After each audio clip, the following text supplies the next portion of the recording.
शुतुरमुर्ग की तरह व्यवहार करती है यह सरकार। जैसे शुतुरमुर्ग सिर को रेत में दबा लेता है कि कुछ भी असुविधा है, मैं नहीं देख रहा हूं, सच्चाई को स्वीकार नहीं करता है, लगातार आत्मसंतोष की मुद्रा में रहते हैं। पर शिक्षा की बढ़ती लागत, घटता सरकारी निवेश, अनिश्चित करियर और सीमित अवसर उसकी राह में रोड़े बन रहे हैं, जिसका ब्लेम आप सरकार को दे सकते हैं। हायर एंड फायर आसान किया गया कि मिनट में हायर किया, मिनट में उसको नौकरी से निकाल दिया। यह कैसा रिफॉर्म है? किसानों को बर्बादी के कगार पर छोड़कर, मजदूरों को काम का अधिकार छीनकर, जो आपने मनरेगा में संशोधन करके छीना, युवाओं को बेरोजगारी के दलदल में धकेलकर और मध्यम वर्ग को महंगाई की आग में झोंककर यह सरकार किसका रिफॉर्म दिखा रही है? अब सरकार ऐसा परफॉर्म कर रही है सभापति जी कि उनके रिफॉर्म से पॉल्यूशन परफॉर्म कर रहा है। लगातार पेड़ों के कटने के कारण पहाड़ों में लैंडस्लाइड, बादल फटना, पिछले साल धराली, हर्षिल, कई जगहों पर पहाड़ों का धंसना, बाढ़ आना, अब तो पहाड़ और नदियां भी इस परफॉर्मेंस से सरकार को चेतावनी दे रही है कि ऐसा होना भी सरकार के गलत रिफॉर्म का नतीजा है। जैसे अरावली के लिए सुप्रीम कोर्ट को परफॉर्म करना पड़ा। बहुत सारे एग्जाम्पल हैं, जानवरों का खेतों में घुसना, पहाड़ों का लगातार धंसना, जहरीली हवा का बहना। सरकार के इस ट्रांसफॉर्म से अब प्रकृति भी अपना परफॉर्मेंस दिखा रही है। दुर्भाग्यवश इस सरकार का ध्यान इन वास्तविकताओं की ओर आकर्षित करना सभापति जी बहुत कठिन होता जा रहा है। अक्सर यह शुतुरमुर्ग तो जानते ही होंगे, शुतुरमुर्ग की तरह व्यवहार करती है यह सरकार। जैसे शुतुरमुर्ग सिर को रेत में दबा लेता है कि कुछ भी असुविधा है, मैं नहीं देख रहा हूं, सच्चाई को स्वीकार नहीं करता है, लगातार आत्मसंतोष की मुद्रा में रहते हैं, उसी तरह शुतुरमुर्ग की तरह यह सरकार भी आत्मसंतोष की मुद्रा में है। भारत दुनिया की सबसे बड़ी युवा आबादी भारत में है। आज का युवा जागरूक है, महत्वाकांक्षी है, लेकिन पिछली पीढ़ियों से कहीं अधिक चिंतित भी है। वह देश के लिए मेहनत करना चाहता है, पर शिक्षा की बढ़ती लागत, घटता सरकारी निवेश, अनिश्चित करियर और सीमित अवसर उसकी राह में रोड़े बन रहे हैं, जिसका ब्लेम आप सरकार को दे सकते हैं। प्रवेश परीक्षाओं में बार बार स्थगित होना, पेपर लीक होना, भर्तियों में वर्षों की देरी से जो युवाओं की योग्यता है सभापति जी नौकरशाही में उलझ कर रह गई है।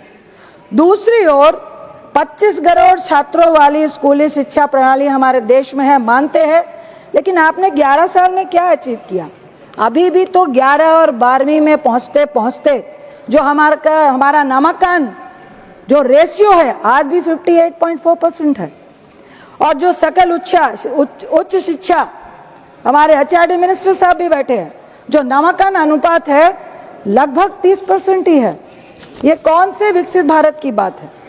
मुझे खेद है कि राष्ट्रपति अभिभाषण में UGC विनियम 2023 के क्रियान्वयन से उत्पन्न असमानताओं तथा विदेशी एवं भारतीय उच्च शिक्षण संस्थाओं के बीच जो बहुत महत्वपूर्ण है, नियामकों, समानताओं और संस्थागत न्याय सुनिश्चित करने की आवश्यकता का कोई भी उल्लेख राष्ट्रपति अभिभाषण में नहीं था।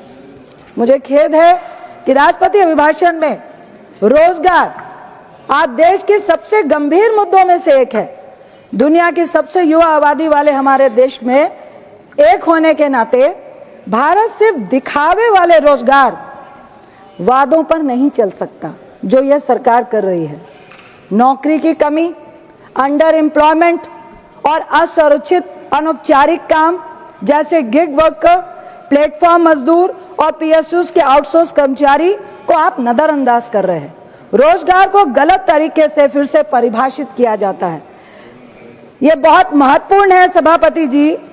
यहाँ सिर्फ जीवित रहने वाली गतिविधियों को ही सफलता दिखाया जा रहा है जो देश को गुमराह कर रहा है।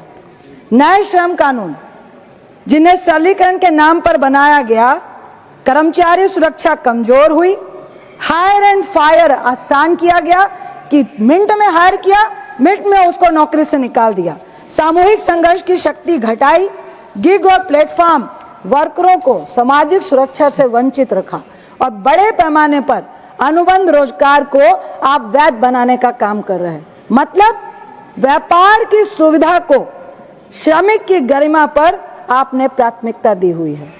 स्किलिंग और रोजगार में गहरा असंतुलन है। प्रमुख स्किलिंग रोजगार के तहत केवल आप इतनी बात करते हैं, लेकिन प्रतिशत कितना है? युवाओं का प्रतिशत ओनली 15% है। कौशल प्रशिक्षण केवल कितना है? ओनली 5% युवाओं तक ही कौशल प्रशिक्षण पहुंचता है। मुझे खेद है कि अभिभाषण में हिमालय के पर्वतीय तराई क्षेत्रों में हो रहे अत्यधिक निर्माण तथा अरावली पहाड़ियों में खनन गतिविधियों का कोई भी उल्लेख अभिभाषण में नहीं हुआ, जिनके कारण मानव निर्मित आपदाएं, पर्यावरणीय एवं पारिस्थितिक क्षरण हुआ है। साथ ही इन संवेदनशील क्षेत्रों में संरक्षण तथा उनकी वहन क्षमता, जो बार बार कहा गया कि पहाड़ों को उनकी कैरिंग कैपेसिटी के अकॉर्डिंग लाने का सरकार का कोई प्लान होना चाहिए, वो कोई भी राष्ट्रपति अभिभाषण में उसका कोई जिक्र नहीं था। कोई भी तत्काल जो सुनिश्चित सम्मान को सुनिश्चित करे, जो एक प्लान लेकर आए, उसका कोई उल्लेख नहीं किया गया। हिल और तराई क्षेत्रों में अनियंत्रित निर्माण लगातार चल रहा है। भूस्खलन और फ्लैश बाढ़ लगभग आपके राज्य में 11 सालों में 30% की वृद्धि हुई है, जो प्राकृतिक क्षमता के नियमों का उल्लंघन है और लगातार मानव जनित आपदाएं पैदा कर रहा है।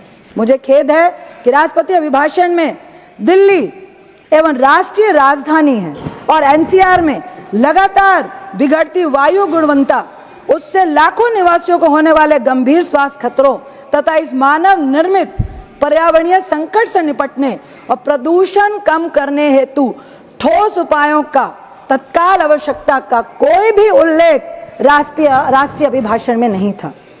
पर्यावरण संरक्षण केवल भाषणबाजी नहीं हो सकता। इस सरकार की मौन नीति इन वास्तविकताओं पर गंभीर प्रश्न खड़ा करती है अध्यक्ष महोदय कि यह भविष्य की पीढ़ियों पर बोझ डाल रहे हैं। सोलर ऊर्जा की हम बात करते हैं। भारत ने अभी तक 80 गीगावाट से अधिक सौर क्षमता स्थापित की है, जो नवीकरण ऊर्जा का सबसे बड़ा हिस्सा है। हमारा टारगेट 2030 का 500 गीगावाट है, लेकिन जीवाश्म क्षमता का जो लक्ष्य है, जिसमें 280 से 300 गीगावाट सौर ऊर्जा के आने की उम्मीद है। लेकिन यह लक्ष्य बड़े निवेश, ग्रिड सुधार, घरेलू निर्माण और कार्यबल की तैयारी के बिना मुश्किल है। कोई योजना नहीं ये सुनिश्चित करने की, एक गौर करने वाली बात है अध्यक्ष महोदय, कि स्वच्छ ऊर्जा कम आय वाले घरों में किसानों और एमएसएमईज के लिए सस्ती बनी रहे, तब भी जब सब्सिडी घटती है और टैरिफ बढ़ते हैं। केवल क्षमता, लक्ष्य, ऊर्जा सुरक्षा की गारंटी नहीं दे सकते सभापति जी। विश्व नेता किफायती होना और लचीलापन होना बहुत जरूरी है। राष्ट्रपति के भाषण में मुझे दुख है कि उन्होंने गुरु तेग बहादुर जी का जिक्र किया, उनके शब्दों का उच्चारण किया, भय काहू को देते है न मैं मानत आए, ना डरना है ना डराना है। लेकिन आज जो लोकसभा में हुआ, सरकार इतनी डरी हुई क्यों है कि विकसित भारत में अपोजिशन को बोलने नहीं दे रही है और 8 सांसदों को आपने सस्पेंड भी कर दिया। मैं गुरु तेग बहादुर जी का फिर जिक्र करते हुए बोलती हूँ कि गुरु तेग बहादुर जी मानवता के सबसे पहले बलिदान देने वाले गुरु थे। लेकिन पंजाब से, दिल्ली से मैंने भी सदन में उठाया कि उनके नाम से दिल्ली का रेलवे स्टेशन क्यों नहीं कर रहे हैं, हिंदी चादर के नाम से दिल्ली का रेलवे स्टेशन क्यों नहीं हो रहा है, लेकिन राष्ट्रीय भाषण में इसका कोई जिक्र नहीं है। सूखा नशा, आप देश में 12 से 18 साल के युवा और जो किशोर हैं सूखे नशे की भयंकर चपेट में आ रहे हैं। लेकिन इससे पीछा छुड़ाने के लिए खासकर बिहार जैसे गरीब प्रदेशों में जो ड्राई स्टेट है, वहां पे सूखा नशा बच्चों पे पैर पसारा है। उसको कैसे आप खत्म करेंगे, उसके लिए किसी प्लान की चर्चा राष्ट्रीय अभिभाषण में नहीं थी। खेल, महोदय मैं बताना चाहती हूं कि भारतीय खेल में कंटिन्यू भ्रष्टाचार, कुप्रबंधन, पारदर्शी प्रशासन की कमी से लगातार जूझ रहा है।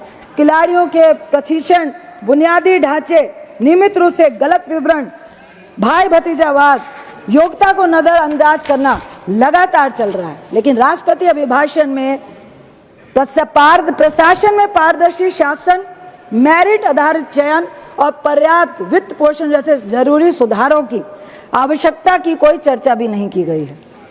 मैं वरिष्ठ नागरिकों के बारे में बोलना चाहूंगी जिन्होंने अपने जीवन में इस देश का निर्माण किया। दिन ब दिन उनकी गरिमा, जो उनके जीवन में जीवित रहने का साधन है, वो चिंता में है। बढ़ती स्वास्थ्य देखभाल लागत, अपर्याप्त पेंशन, मुद्रास्फीति से घटती बचत और ओवरलोडेड सार्वजनिक स्वास्थ्य प्रणाली ने बुढ़ापे को असुरक्षित कर दिया है। कई लोग पुरानी बीमारियों से जूझ रहे हैं और आवश्यक स्वास्थ्य उपकरणों की जरूरत है, फिर भी air purify, water purify, heater जैसे उपकरणों में अब भी जीएसटी के दायरे में आते हैं, जबकि यह विलासिता की चीज नहीं है अध्यक्ष जी, बल्कि जरूरत की चीज है।